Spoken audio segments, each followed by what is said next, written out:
kita tengok dia akan menguasai kerajaan yang lemah. Maksudnya dia tak ada hubungan lah. Dia hanya ada penguasaan terhadap kawasan yang lebih lemah.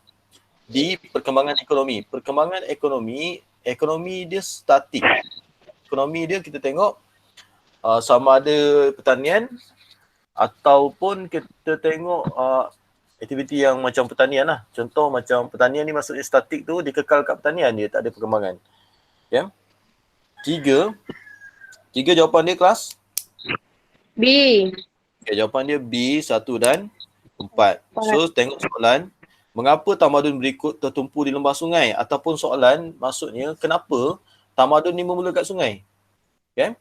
Bila cikgu terangkan soalan, apa maksud soalan tu, awak salin soalan tu salin penerangan cikgu dekat tepi soalan. Okay. Apa sumbangan sungai kepada tamadun? Itu masuk soalan nombor 3. Okay. Sekarang ni kita tengok 1 mempunyai tanah yang subur, ialah berdekatan dengan sungai. 4 memudahkan perhubungan. Okay. Mengekalkan warisan tradisi tu kenapa bukan jawapan dia? Tak ada kaitan dengan sungai. Mendapat mandat Tuhan. Mendapat mandat Tuhan pun tidak ada kaitan dengan sungai. Okey, 4. Jawapan dia kelas? D. Menjalankan upacara keagamaan. Okey, upacara keagamaan kita tengok dia sama fungsi dia macam piramid juga. Cuma zigurat ni khusus lah pada Mesopotamia. Piramid tu untuk Mesir Purba. Okay, next kita pergi, kalau menyimpan abu mayat bangsawan ni kita tengok dalam tamadun Yunani. Okay, nombor 5. 5 jawapan dia? A. Kekayaan. Okay, takkanlah setiap negara kota dalam tamadun Mesopotamia mempunyai pelbagai bentuk pintu gerbang. Takkan ada kaitan dengan agama. Okay, kalau agama tu orang yang biasanya kalau pergi masjid sampai pintu pagar je, dia tak masukkan masjid. Okay, tapi sekarang ni soalan dia cakap apa fungsi pintu gerbang? Pintu gerbang melambangkan kekayaan. Okay. Kekuasaan pemerintah. Kekuasaan pemerintah dia dari segi bangunan lah. Kalau kemahiran pengukir pun tak ada kaitan sebab biasa ukiran pada struktur bangunan. Okay, 6. 6 jawapannya adalah C. Kod Undang-Undang Hammurabi. Soalan 6 maksudnya kepentingan Kod Undang-Undang Hammurabi kepada masyarakat. Okay, mengukuhkan organisasi masyarakat lah. A, menggalakkan mobiliti sosial. Mobiliti sosial tu maksudnya macam dia naik taraf hidup dia daripada rakyat biasa kepada rakyat pembesar, kepada jawatan pembesar. Itu mobiliti sosial. B, merekodkan urusan pentadbiran. Kod undang-undang tak ada kaitan. Dia sistem tulisan. Okey, D, mencatat harta golongan bangsawan pun sama, lebih kepada sistem tulisan. 7, antara berikut yang manakah sumbangan tamadun Mesir Purba? Okey, kita tengok kenapa bukan 1 dan 2. Kola, kuda, perati broda ni semua tamadun Cina. Sistem kalender sebab dia nak satu lagi berkaitan dengan pertanian, nak cek tarikh bila yang sesuai untuk pertanian dan juga nak ramalkan banjir. Tulisan hieroglif, sistem tulisan lah. Memang daripada kita tengok sistem tulisan ni. Sistem tulisan hieroglif adalah berkait dengan Mesir Purba. Okay, next. Soalan 8. Okay, soalan 8. Apakah faktor kemajuan bandar Mohenjo-daro dan Harappa? Ingat, tamadun Indus, dia menerima ilmu. So, apa sumbangan dia dulu? Apa sumbangan tamadun Indus?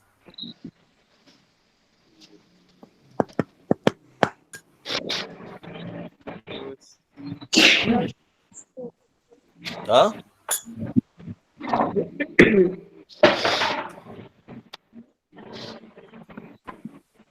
Farida, apa sumbangan tamadun Indus? Ha? Apa benda? Jap.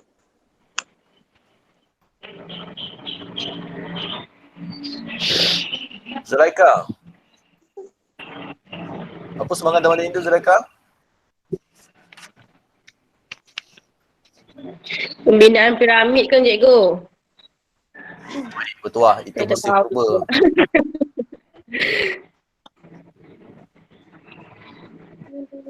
Mana? Erin, Semangat Taman Indus. Pukul 8.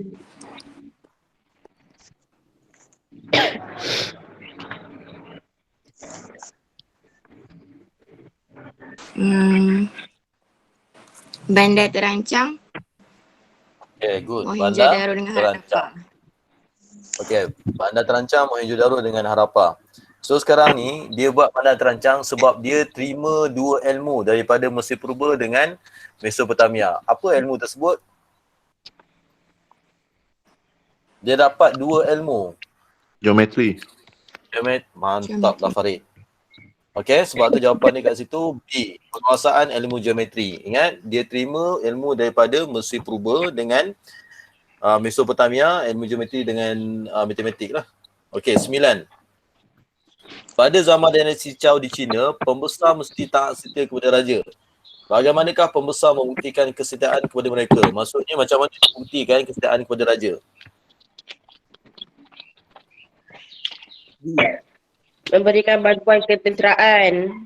Memberikan bantuan ketenteraan. Sebab kita tengok kenapa dia orang ni beri bantuan ketenteraan. Sebab kita kena faham dinasti Chow ni, sistem pemerintahan dia, Maharaja akan bagi panglima-panglima tentera kawasan untuk diperintah. So dengan balasan, panglima-panglima tentera ni ataupun dipanggil warlord, kalau ibu kota diserang, ibu negara diserang, dia akan berikan bantuan ketenteraan. Okay? Alright, 10. The Arts of War yang ditulis oleh Sun Tzu kepada masyarakat hari ini, semangat dia. Okay, ataupun kepentingan lah. Kalau dia cakap The Arts of War, zaman dulu apa fungsi dia? Taktik peperangan. Tapi zaman sekarang, tertanam Perniagaan. Ekonomi, perniagaan. Okay, untuk strategi perniagaan. Okay, kita pergi soalan struktur.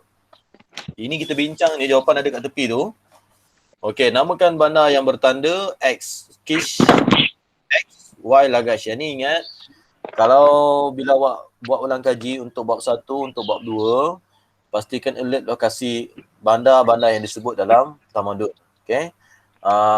Kalau tamadun, kalau misalnya kedudukan tamadun, dia tanya tamadun X apa, tamadun Y apa, ingat yang terakhir lah itu macam mana cikgu suruh buat, kita rentas peta untuk kita tahu kedudukan peta tamadun mengikut lokasi. Tapi kalau kedudukan bandar, ni awak kena spesifik. Tengok balik dalam buku teks. Sebarang gambar rajah, pastikan awak faham dekat buku teks, bukan daripada buku rujukan. Okay. D, kita tengok. Jelaskan sumbangan tamadun Mesir Purba terhadap peradaban dunia dari aspek berikut. Kata soal dia kat situ jelaskan, tapi tengok, ada tak dia bagi contoh? Ada dia bagi contoh? Ada. Contoh ubatan herba kan? So ingat, soalan macam ni, bila dia lebih daripada 3 markah, boleh awak bagi fakta huraian contoh. Tapi boleh tak kita bagi fakta saja? Boleh. Tapi tengok soalan. Dia suruh jelaskan. Dia dah bagi sumbangan, tapi dia suruh awak jelaskan. Roda ni untuk apa? Perubatan ni untuk apa? Lepas tu kod undang-undang Hammurabi ni untuk apa? Okay, sebab tu awak tengok pada jawapan di sebelah, F1, roda sama ada kereta kuda, perang dan aman, kincir air pertanian. Yang kalau perubatan pula, 500 ubatan, herba, diketelokkan dan lain-lain lah. F3, undang-undang teras keadilan, hukuman setimpal ikut kesalahan, susun lapis, 282 kod, dipahat pada tembok, tiang, berjaya mewujudkan perpaduan dan bertahan lama. Okay, kita tengok soalan C. Soalan C, sebenarnya soalan C dia cakap, cikgu bacakan ayat dia. Bagaimanakah kepatuhan kepada undang-undang mampu menjamin kesejahteraan hidup rakyat? So dalam kata lain, soalan ni minta kesan undang-undang terhadap kesejahteraan hidup. Okay? Itu yang dimaksudkan. Biasa ingat, cikgu suruh gariskan kenyataan dalam soalan. Yang biasanya untuk soalan yang bahagian ujung ni ada 2 kenyataan. Untuk soalan C, kepatuhan kepada undang-undang. Yang kedua, menjamin kesejahteraan. Menjamin kesejahteraan sama maksud dengan aman, sama maksud dengan keselamatan. Okay? So sebab tu jawapan dia kat situ, bila cakap kesan patuh kepada undang-undang ni, apa jadi kepada kesejahteraan rakyat? Itu yang soalan yang diminta. Sebab tu kita tengok menjamin keamanan, kegiatan jenayah dikawal, rompakan, keselamatan rakyat terjamin, bebas bergerak, rakyat hidup tenteram. Faham? Okay, next kita pergi soalan nombor 2. Soalan nombor 2, okey, soalan nombor 2 ni sesuailah yang gunakan kaedah kita buat satu garisan tegak daripada X tu, daripada kalau awak tengok, cuba cari Indus. Okay, Indus tu kalau kita tengok dia di sebelah, kita cari Malaysia dulu, lepas tu cari Indus di sebelah kiri kita, buat garisan menegak. Okay, buat garisan menegak, lepas tu tarik sebelah kanan kita ke Y, itu Asia Timur. Daripada garisan tegak dekat Tamadun Indus tu, tarik pula ke X. X tu dah masuk benua Afrika. So tamadun yang ada dekat benua Afrika, tamadun apa? Mesir Purba. Mesir Purba. Okay, good. Y dekat Asia Timur. Tamadun apa yang ada dekat Asia Timur? Cina. Wang Ho. Cina, tapi Wang Ho. Okay, tapi soalan ni tanya tamadun awal dunia. Bila tamadun awal dunia, yang 4 yang awal tu lah bab 1. Kalau tamadun Cina dah masuk kepada peningkatan tamadun bab 2. Okay. So, Y itu adalah tamadun Wang Ho. Okay, B, keempat-empat tamadun tersebut telah mencapai tahap tamadun yang merangkumi aspek lahiriah dan rohaniah. Mengapakah pencapaian kedua aspek tersebut diutamakan? Okay, pertama, kenapa kita tengok pentingnya tamadun tu mencapai dua-dua aspek, lahiriah dan rohaniah. Kalau tengok pada jawapan tu, tengok dia cakap seimbang kemajuan lahiriah dan rohaniah, kan? Maksudnya negara maju tu dia mesti maju dari segi fizikal, bangunan, dan juga maju dari segi perangai lah. Okay, barulah dia boleh dikira mencapai ketamadunan. Okay, yang seterusnya diterangkan pasal lahiriah. Bila orang tu maju dari segi lahiriah, apa peranan dia? Kenapa pentingnya tamadun tu mencapai kemajuan dari segi lahiriah? Okay, dari lahiriah ni benda yang nampak lah macam bangunan. Okay, macam bangunan maksudnya kita membangunkan infrastruktur supaya rakyat hidup lebih aman. Tu pada jawapan F2. Okay, rohaniah. Rohaniah, F3, masyarakat mempunyai nilai moral unggul, bertata susila, seterusnya akan mengemling tenaga dalam membangunkan negara. Okay, sebab tu jawapan kat situ diberi F1, F2, F3. Okay, C. Tamadun Mesir Purba telah memberi sumbangan yang besar dalam teknologi pertanian pada dunia masa kini. So kat sini awak tengok pada jawapan tu, so nak jawab soalan ni kena bagi tahu tamadun apa yang masih lagi yang disumbangkan oleh Mesir dan Wang Ho masih lagi digunakan sampai sekarang. Ya, sebab tu tengok pada jawapan dekat situ dia cakap pembajakan. Ada ke kaedah tanaman yang lain yang korang belajar selain dia ada pembajakan? Belajar betul tak?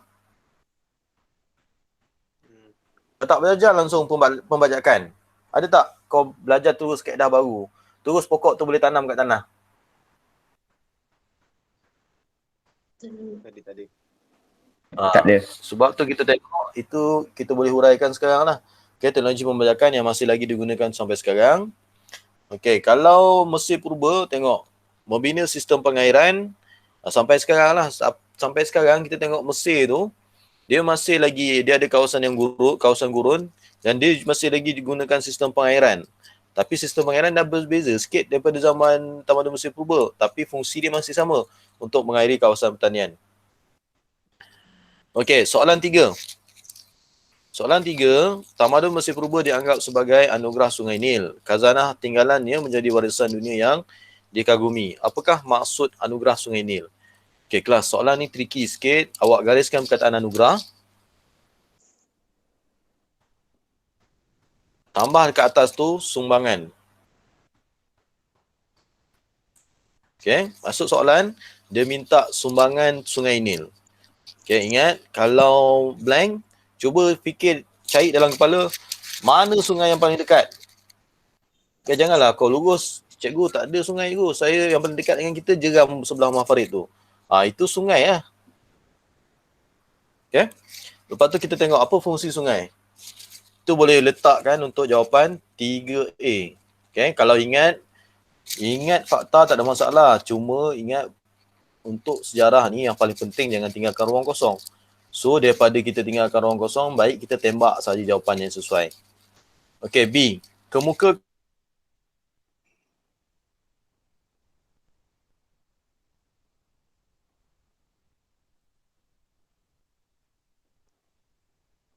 Alat dia diam cikgu. bila bukti dia nak contoh lah. Okay.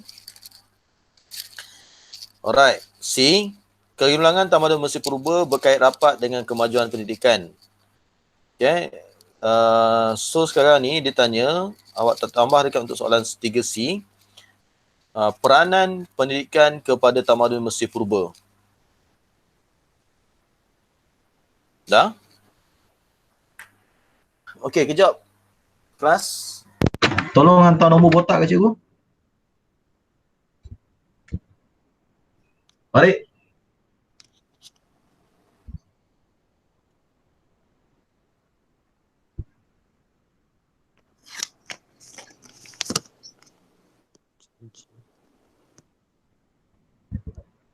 Acan, minta nombor botak.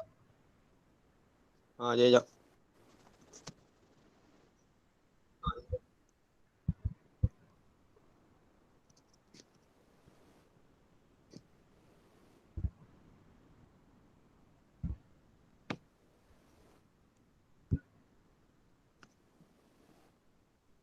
Ya, soalan 3 tadi ingat peranan pendidikan kepada tamadun Mesir Purba lah. Okay. Okay, soalan kita tengok soalan. Sekejap kita call seorang lagi.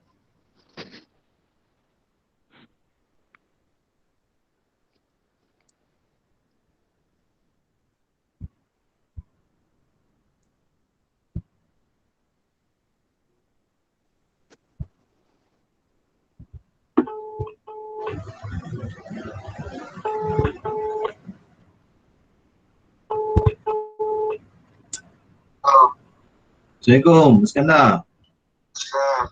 Bila nak masuk kelas cikgu, Iskandar? Kau dah mandi belum ni?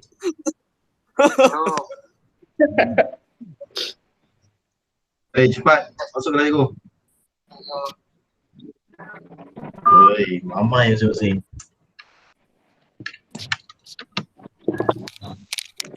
Okey, kita pergi nombor 4. Soalan nombor 4. Namakan dua bandar terancam tamadun Indus. Okey, ingat yang ni, kena ingatlah lokasi ni memang tak boleh tembak ni. Mohenjo-daro dengan Harappa. Harappa. Terus masuk tak? Okey, B. Kita tengok. B. Kemajuan tamadun Indus mencapai tahap kecemerlangan bukan sahaja bergantung kepada kelebihan geografi tetapi juga kreativiti masyarakat. Okey, so kat sini awak gariskan perkataan kreativiti masyarakat.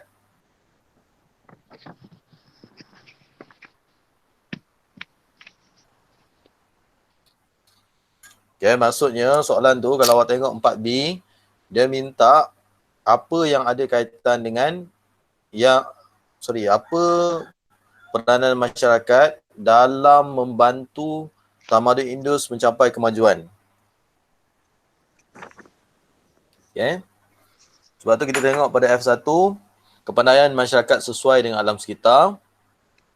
Lepas tu yang 2, sikap terbuka. Dia berkait dengan sifat-sifat masyarakat lah yang menjadikan negara dia merdeka. Maju. Yang ni kita dah bincang soalan-soalan yang lepas macam dia cakap apakah ciri-ciri masyarakat dalam perkembangan tamadun. Lebih kurang soalan yang sama juga untuk soalan 4B. Okay, jelas? Okay, soalan C. Soalan C ingat Farid.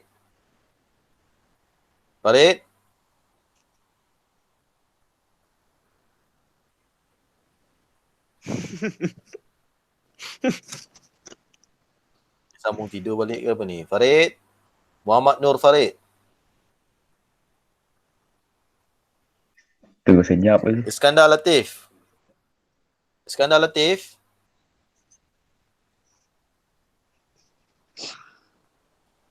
Dah semua diam je pula. Okay, on kamera masing-masing. Tu aku suruh on.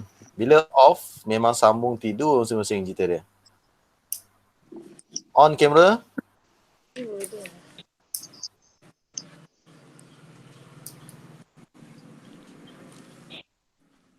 Jangan berkeripik ke tu. Botak kau kan. Kau tak gila marah. Ain, kau bergaduh dengan siapa tu Ain? Tengok Dan di mana tu? Ya, Siti kan? Ya. Kau dia Semalam. kau lah. Okay, on kamera. Farid.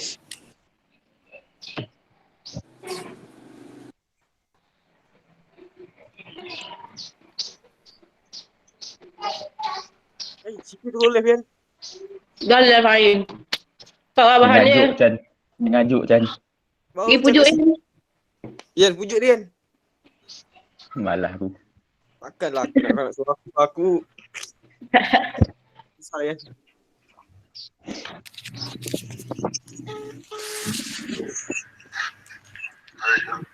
Farid, kau buat apa tu? Kau ingat kau tidur boleh? Aku lembat bangun siap tadi. Ya, on balik. Mic dengan kamera. Iskandar Latif.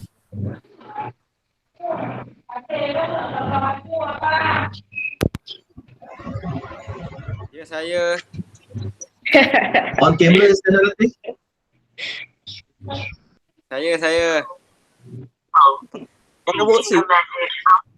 On camera botak. Pakai boxer. Pakai kamera.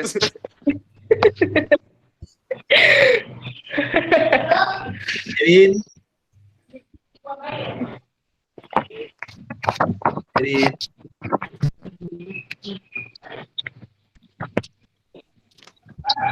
Jaira Syazrina.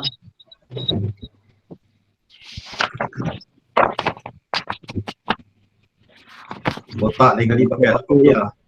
Nampak sangat tu. Pakai kopi ah.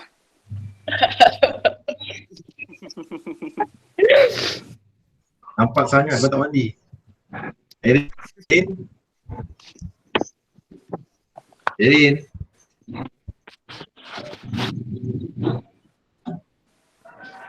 Okey dah. Jangan off kamera. Yan.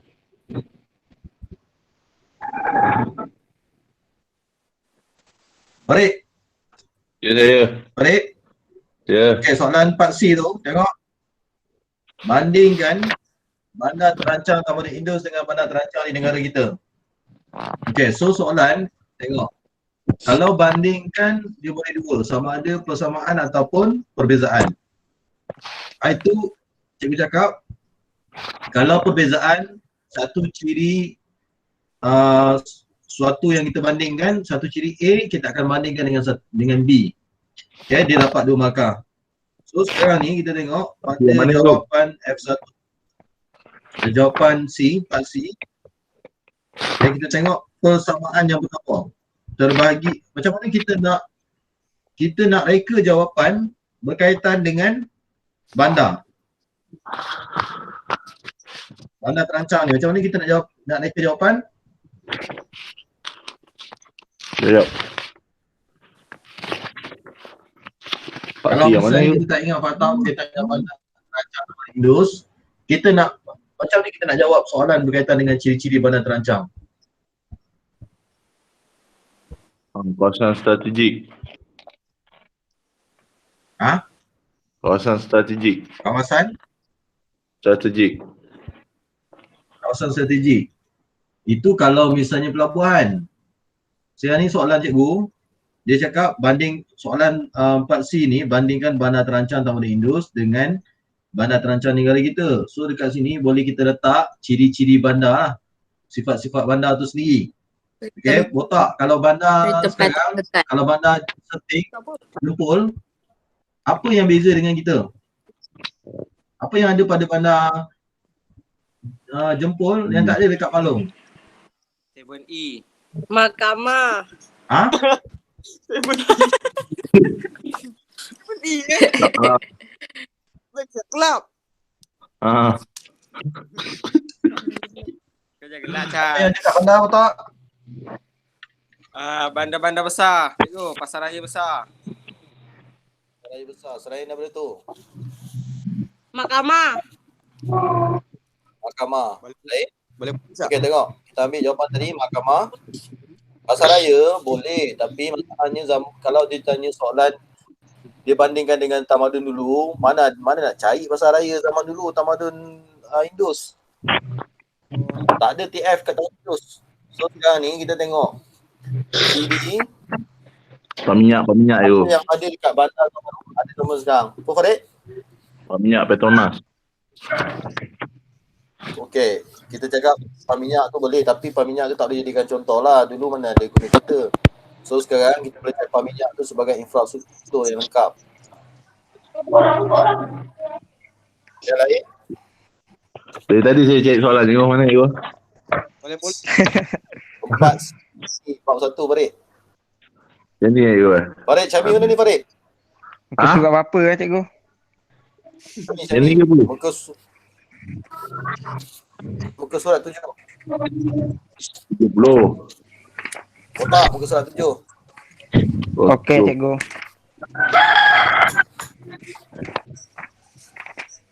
Okay.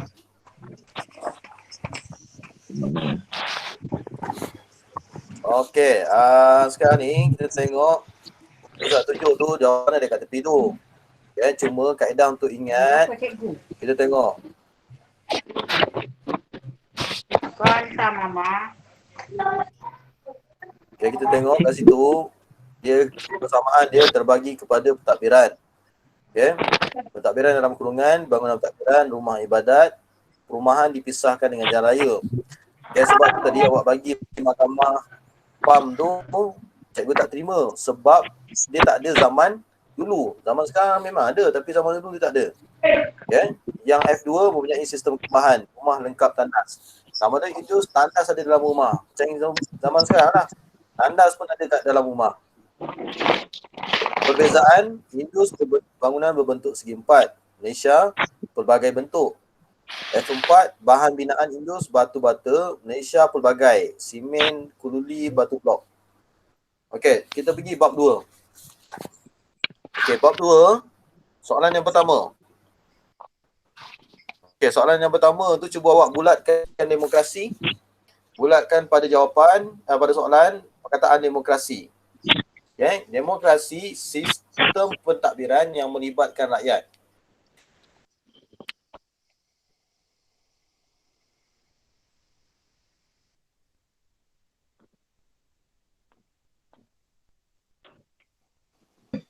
Senyap dah. Kelas, jawapan yang sesuai untuk jawapan yang sesuai, jawapan apa?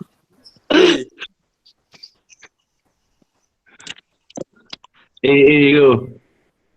Pelibatan rakyat dalam pembentukan kerajaan.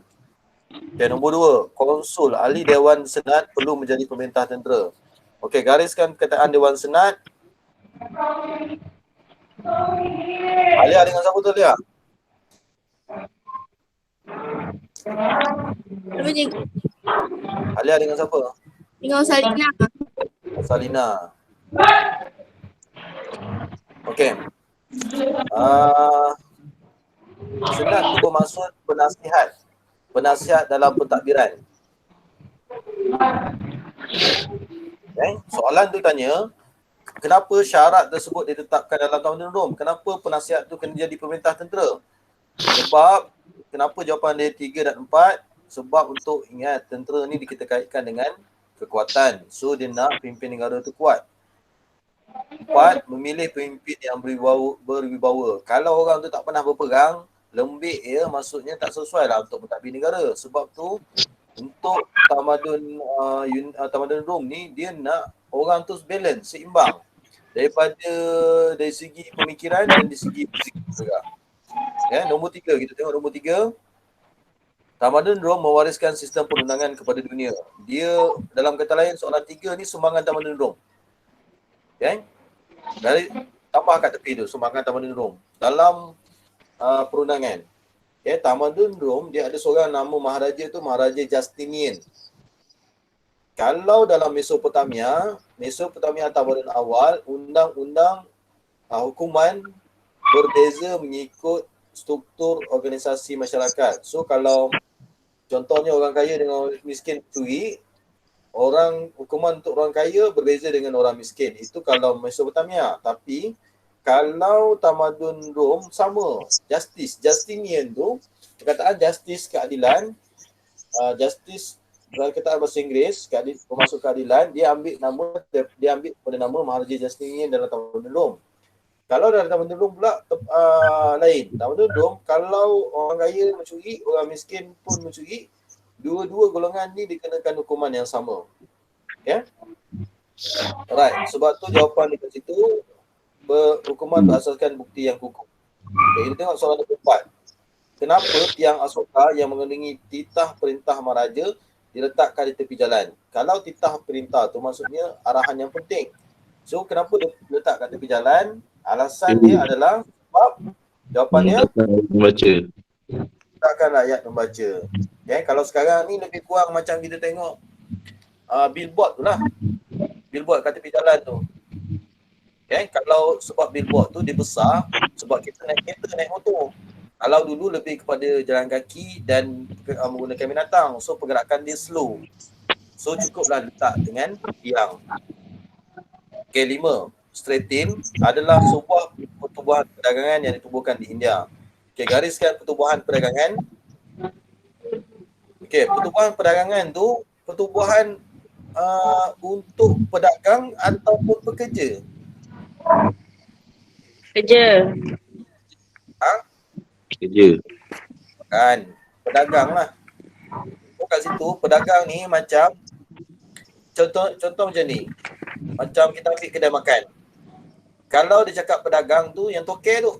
Kalau cikgu cakap pekerja tu yang tukang sup tu. Itu pekerja. So sekarang soalan, apakah matlamat pertubuhan tersebut? Kalau stratin ni pertubuhan pedagang, toke-toke perniagaan, apa peranan mesti ada kaitan dengan kepentingan untuk pedagang. Okay? So kat situ kita tengok jawapan mengawal kadar gaji pekerja supaya diorang tak bagi gaji pekerja yang tinggi. Kalau kita, itu cikgu terangkan, kalau persatuan pekerja dia jaga kebajikan pekerja, betul? Tapi kalau persatuan pedagang dia jaga kepentingan pedagang. Okey, 6. Pasangan yang manakah yang betul tentang masyarakat Athens dan masyarakat Sparta dalam tamadun Yunani? Okey, jawapan dia berbeza. Athens dia utamakan seimbang fizikal dengan akademik. Tapi kalau Sparta ni mengutamakan latihan ketenteraan. Latihan ketenteraan usia muda dah pergi training dah. Dia sama juga dengan kita tengok tentera Janisari dalam pemerintahan Turki Uthmaniyah. Dia latih tentera elit di mana orang Turki usia muda telah diberikan latihan ketenteraan. Samalah dalam tamadun Yunani dalam masyarakat Sparta. Okey, nombor 7. Anda sebagai seorang anak petani di China pada zaman dinasti Han, bagaimanakah anda dapat mengubah status sosial? Taraf hidup maksudnya ni. Daripada golongan yang miskin kepada golongan yang sederhana, golongan pembesar. Macam mana nak ubah?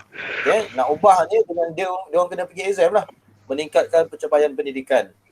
Lepas daripada exam tu dia akan naik satu taraf hidup.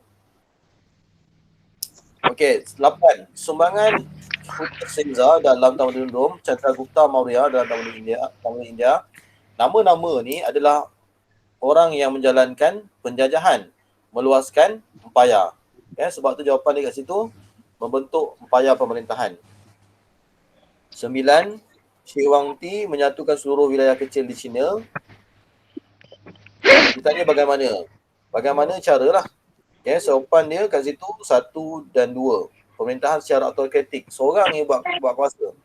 Bila seorang yang buat kuasa, ada kuasa, dia dia boleh menguasai kawasan lain, tapi kalau banyak orang yang ada kuasa, dia tak boleh nak, dia akan banyaklah idea dan juga kemungkinan akan memperlambatkan penjajahan.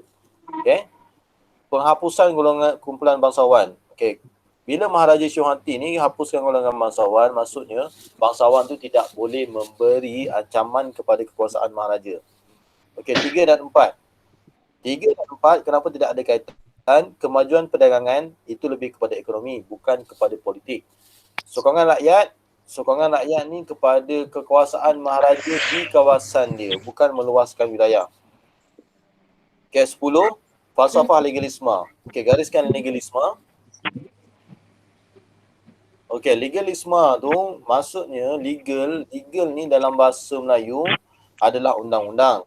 So, ada ke undang-undang yang cakap kalau misalnya kita langgar speed trap, polis tu cakap, tak apa, saya lepaskan. Kalau dah polis dah tulis, tak apa, saya lepaskan. Botak punya pasal, tak apa, saya tak saman. Tapi saman ada tulisan ni. Bila undang-undang dilaksanakan, undang-undang tu ciri-ciri undang-undang adalah bersifat tegas. Sebab tu C, pelaksanaan undang-undang yang tegas. Okay, next kita pergi soalan B. Soalan B, okay. Tadi cikgu dah terangkan kan, kalau undang-undang Rom ni dikatakan adil sebab tengok pada jawapan A dekat muka surat 9 tu. Muka surat 9, soalan nombor 1A, jawapan dia sama di sisi undang-undang. Yang cikgu bagi contoh, orang kaya, orang miskin buat kesalahan yang sama, kena undang-undang yang sama. Okay, F2, tidak bersalah sehingga terbukti bersalah.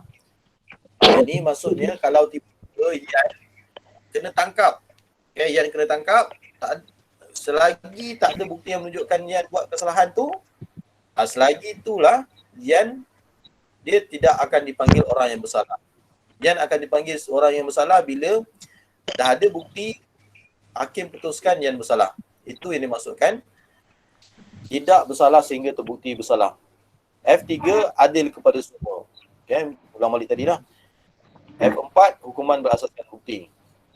Okay, B, jelaskan prinsip falsafah legalisme dalam sistem perundingan tamadun Cina. Okay, F1, hukuman berat. Okay, sebab tu kalau perasan ni nak faham macam ni. Kalau kita tengok cerita Cina, kalau bab mahkamah tu perasan tak? Kalau misalnya kalau cerita-cerita lawak Cina ni kalau kat mahkamah, okey, misalnya hakim tu dia akan baling satu papan, kepingan papan, okey, jatuhkan hukuman sebat punggung dia 10 kali. Okey, kat situ maksudnya kita tengok hukuman Cina ni sangat berat dan dia on the spot je. Cina lain. Kalau tadi seseorang dibukti tidak bersalah sehingga dibuktikan bersalah. Tapi kalau Cina, kalau kita hidup tamadun Cina ni, kena tangkap dia, dah terus dia bersalah. Sebab konsep undang-undang dia, seseorang bersalah sehingga dibuktikan tidak bersalah. Maksudnya mahkamah tu nak perbicaraan mahkamah betul-betul untuk dia tak bersalah ya. Okay? Tapi kalau Rom, perbicaraan mahkamah tu sama ada nak tentukan dia bersalah ataupun tidak. Okey, seterusnya legalisme tidak perlu belas kasihan. F4, kuasa raja perlu utuh untuk membendung tindakan liar. Utuh tu maksudnya kukuh lah. C, adakah pelaksanaan sistem perundangan legalisme sesuai dilaksanakan di negara kita? Dia kena jawab dulu sesuai ataupun tidak. Okay, kalau sesuai dilaksanakan, undang-undang tegas. Bila undang-undang tegas, kita tengok apa yang jadi, keselamatan rakyat terjamin. Tak adalah orang nak buat kesalahan jenayah. Okay, tengok kat situ dia jawab fakta, huraian, contoh dan inference. Okay, tengok kalau dia cakap tak sesuai, menzalimi rakyat, undang-undang tegas, tiada belas kasihan. Yelah, bayangkan kalau tiba-tiba polis tak ada timbang rasa. Kalau lalu je, kau rem sikit je, tak laju pun, rem sikit dia test motor. Dia tahan kau, tepi jalan tu dia bantai. Tu menzalimi rakyat lah. Okay, kalau macam sekarang, dia bawa dulu, dia keluarkan saman. Okay, tapi tegas lah saman tu. Okay, so sekarang nombor 2. Nombor 2, apakah bukti? Okay, bulatkan perkataan bukti. Bukti yang menunjukkan negara kota di Yunani memberi tumpuan dalam bidang perdagangan.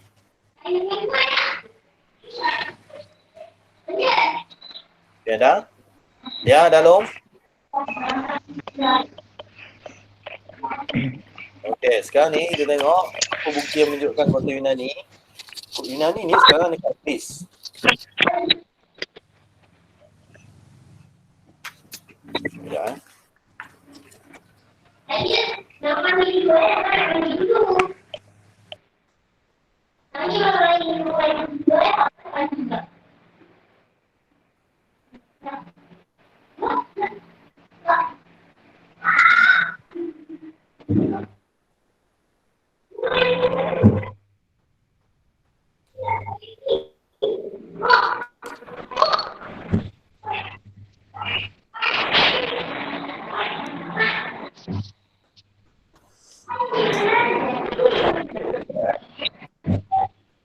Okey, nampak tak apa yang cikgu tunjukkan?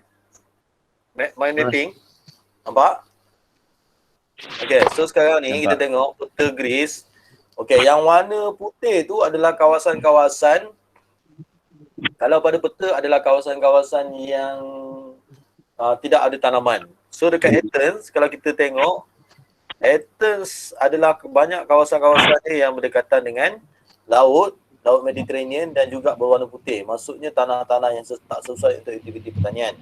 Okay? Dan awak bandingkan pada jawapan dekat model Yapim tu, okay, kawasan ni bergunung ganang, pertanian tak sesuai, tumpuan perdagangan laut dia interaksi antara kawasan berdekatan dia sama ada Turki dengan kawasan di Afrika di bahagian bawah. Okay, permulaan di pesisir pantai, Syria, bahan makanan dari luar, Athens pusat pengumpulan barang, dan perdagangan ni kena cukai lah supaya untuk pendapatan.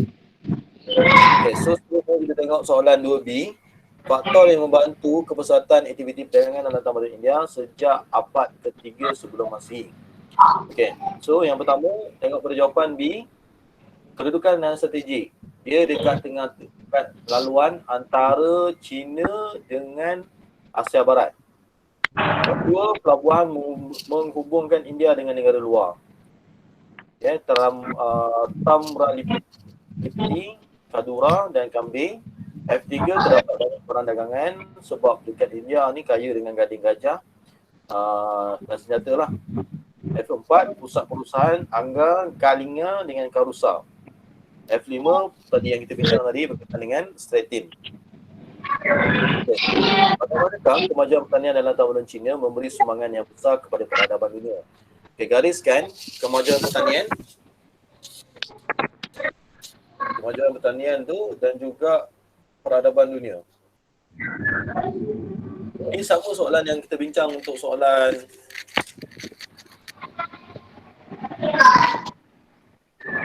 bahagian A tadi.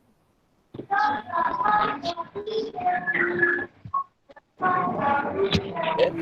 Sebab kita tengok dia cakap masuk soalan ni adalah sumbangan tamadun Cina. Okay, sumbangan tamadun Cina dalam bidang pertanian. Itu masuk soalan C. Okay. Next, pergi soalan 3. Soalan 3 dia cakap apakah kejayaan sistem pendidikan bagi tamadun berikut Yunani dengan Cina. Okay, maksudnya sumbangan tamadun Yunani dengan Cina dalam bidang pendidikan. Itu masuk soalan 3A. Okay, boleh? Okay, next soalan B. Sistem pendidikan asas kemajuan negara. Masuk soalan untuk B. Apakah peranan pendidikan dalam pembangunan negara? Sebab tu jawapan dia melahirkan golongan pakar. Lepas tu fakta yang kedua meningkatkan taraf hidup rakyat. Faham? Okay, untuk soalan B. Okay, C. Jelaskan sumbangan sains dan teknologi dalam kehidupan anda. Okay. Ni contoh jawapan lah menggunakan sistem pendidikan. F2, pembelian atas talian. Okay, lain. Apa lagi sumbangan sains dan teknologi dalam kehidupan kita? Kirtana?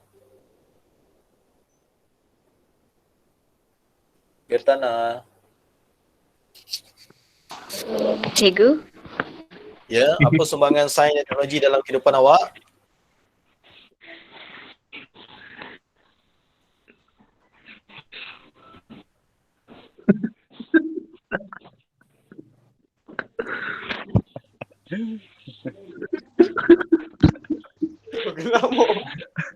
Mau kau kelas lah kau. Tak boleh Farid. Kita tanya. Syakira, apa peranan sains teknologi?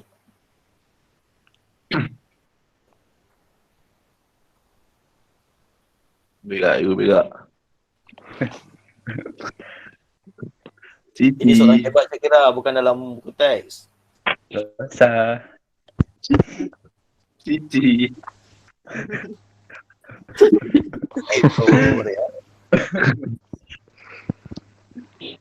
Peranan sains dalam kehidupan. Tengok jawapan tu, dia cakap pembelian atas talian. So apa lagi? Doktor. Dalam kehidupan, Farid. Sekarang ni, ada kaitan tak dengan sains dan teknologi? Kelas kita sekarang ni? Ada. Buat perkasam. Ha? Buat ikan masin. Penghidratan. Boleh, tapi jawapan tu terlampau advance sangat. Sekarang ni yang ada kat sekitar kita je. Apa peranan sains teknologi dalam kehidupan?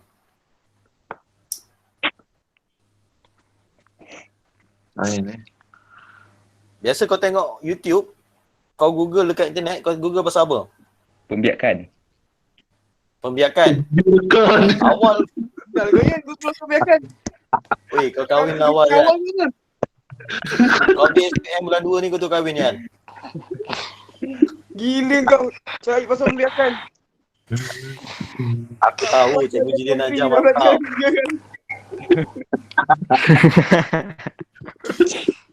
Oh, parah. Okay, sekarang ni kau tengok YouTube pasal apa?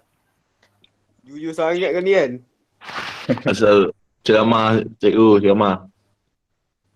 Okay, boleh cakap mengetahui, meningkatkan pengetahuan dalam agama. Selain daripada tu, Syakira? Meningkatkan. Botak macam mana? Tadi lah cikgu. Tadi yang Zaman. mana? Pembiakan ya watak.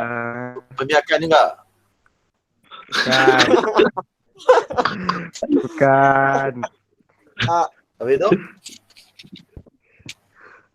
Peranan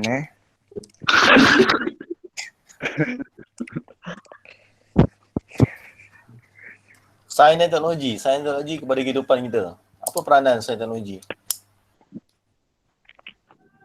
Handphone kan. Teknologi tu. Kalau handphone tu kita boleh cakap untuk contoh kan. So apa peranan, fungsi dulu handphone? Dan penghayatan tauhid. Dapat melayari media sosial. Okay, melayari media sosial tu contoh. So kita melayari media sosial tu untuk apa? Untuk kebaikan diri sendiri. Menambah ilmu pengetahuan. Kau dia macam ni, kau cakap lah. Menurut dia, yelah walaupun aku tahu kau akan layari media sosial tu untuk menambahkan pengetahuan. Tapi sebenarnya kau nak berhubung dengan orang. Betul? Betul. Acan selalu. Kau nak stalker ke? Kau dengan melayari ni lah, melayari media sosial. Tapi janganlah kau cakap stalker. Kau cakap lah macam nak berhubung, memudahkan perhubungan. Parah. Jangan cakap benda mengarut dah. Aku rekod ni. Kan kejap lagi kau masuk dalam YouTube. Okay, apa lagi? Fungsi teknologi. Ika? Apa lagi Ika? Sains dan teknologi. Kita tahu perkembangan tentang dunia. Boleh mengetahui perkembangan tentang dunia luar. Betul lah. Mudah, lagi mudah. Lain?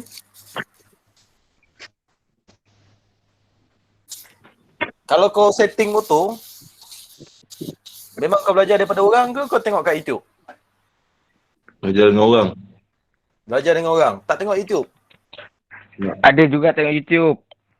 So kat situ macam macam kita setting motor tu, kita cakap lah kemahiran, meningkatkan kemahiran, membantu menambah meningkatkan kemahiran dalam suatu perkara. Tu pun boleh juga. Rosa, apa lagi peranan sains dan teknologi?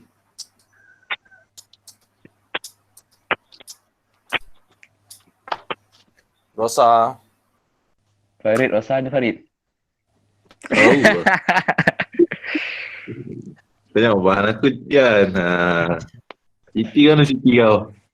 Ni dalam kelas aku ni, aku rekod ni. Sekarang kau tengok kat YouTube, kau cakap merepek-repek kan. Syairah Jamil.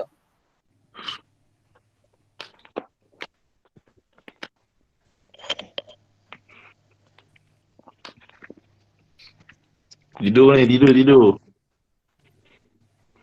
Rosa.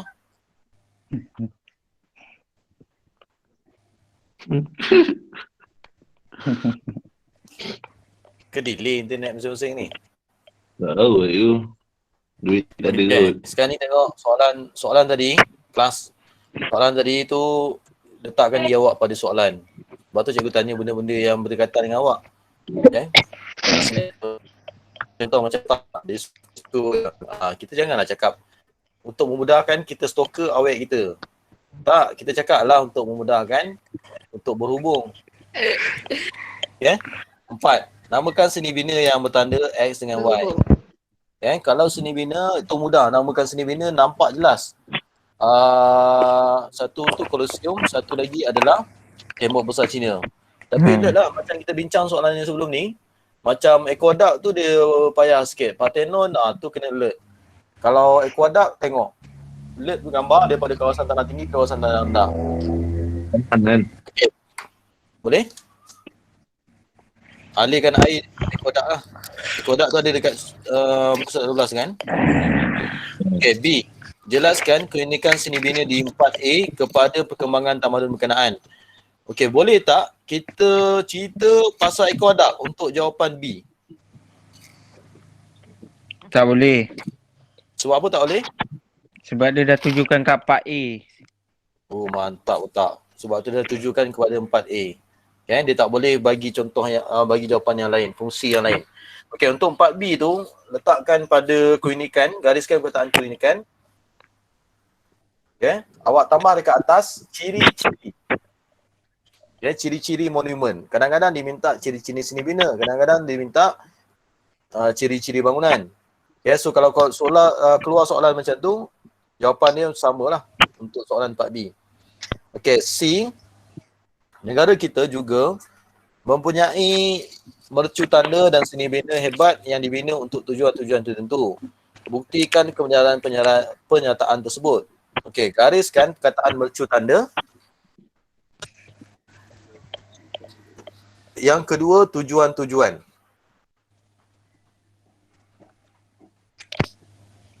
Okey, untuk soalan C, apa jenis ayat yang kita nak bagi? Hebat. Hebat. Maksudnya kita bagi ayat apa, Farid? Ayat sejarah. Memanglah ayat sejarah. Ayat apa yang kita bagi? Huraian. Fakta Huraian. Contoh. Huraian. Contoh dengan Inference. Okay. So kat situ soalan tu dia cakap, kita bagilah contoh macam dekat jawapan di sebelah tu ditunjukkan. Antara bangunan tertinggi di dunia KLCC, fungsi dia tempat tumpuan pelancong, pusat membeli belah dan komersial, meningkatkan imej negara di mata dunia. Okay, tu fakta dengan huraiannya. Ya, tapi ingat yang ni sebenarnya lognya fakta huraian contoh dengan inference. Sebab tu pada F2 bangunan parlimen, simbol demokrasi berparlimen. H2B terletak Dewan Rakyat, Dewan Negara, simbol perpaduan. Inference, tempat wakil rakyat menyampaikan hasrat mereka. Okey, selesai untuk hari ini bab 1 dan bab 2. Ada sebarang soalan? Kelas? Tak ada. Okey, ingat seperti yang cikgu bagi tahu awal tadi, kita last sekolah hari Selasa So hari yang lain tu sama ada kalau sekolah tak buat kelas tambahan, tak benarkan kelas tambahan di sekolah, kita akan kekal dalam talian lah. Okay, so pastikan next class insyaAllah kalau tak ada apa-apa esok atau hari Selasa, okay, kelas batu dengan kelas batu Arabi. Bukan kena cek sekolah ke cikgu? Apa? Tiba cakap, bukan kena sekolah ke? Minggu masa air Cina dengan, tapi tengok tak keluar hitam putih lagi. Kalau ikutkan dia kena pergi ke sekolah. Tapi tak tahu tak ada hitam putih. So tunggulah pengumuman hari Senin esok.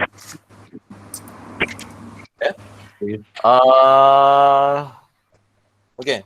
Cikgu nak beritahu sikit soalan-soalan yang dijangka masuk untuk trial untuk bab 1 dengan bab 2.